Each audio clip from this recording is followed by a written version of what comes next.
our universities have been in a situation that has stalled in terms of education.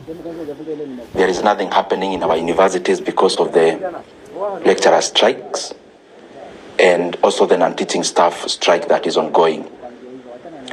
And it seems the government has totally abdicated its duty because we do not see the urgency on the side of government when it comes to handling the strike that is currently ongoing in our universities. And it is very appalling.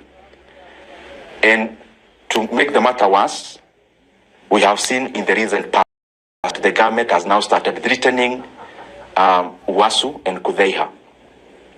Yet, what they are asking for is the government to honor what the government has already signed in the past. And we are demanding and asking. The money that the lecturers are requesting and the members of Kuiba is 7.9 billion Kenya shillings, which is covering up for several years.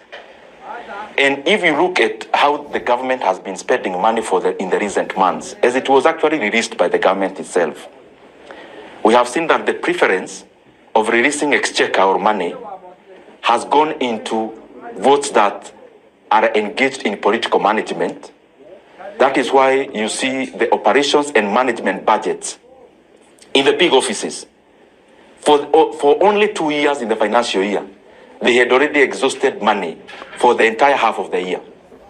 So the country is very eager to fund political management and to fund political barazas like the one we've been seeing in the name of empowerment, but they cannot find 7.9 billion shillings to honor a CBA that is already in place, as signed through Wasu and Kuiba.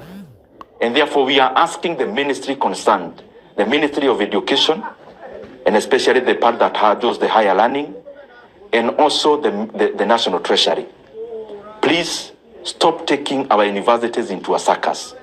We need this money sent, we need the arrears paid to the beneficiaries so that our institutions of higher learning can go back to business as usual. And it is disappointing to see that there seems to be no urgency. No one in government is even aware, so to say, that there is a strike ongoing in our universities. It is very, very disappointing. And we need this to be resolved because the government has money. They need to drop the lethargy. They need to drop allocating money to non-priority areas because education remains an important segment of our society. In the same note, Kenyans must have noted that some of our schools actually closed earlier than anticipated in regards to JSS and higher and senior secondary. And it is basically because the government also refused and abdicated to send money for capitation to the JSS learners and to the schools in the senior secondary. And I'm wondering, what is then the priority? We seem to have our priorities upside down because what we say in public, and especially what the government says in public, they don't seem to want to honor it when it comes to where the rubber meets the road. That our schools across the country received just a small fraction of capitation. And some had to actually close earlier because they had no money to run the schools for the remaining days.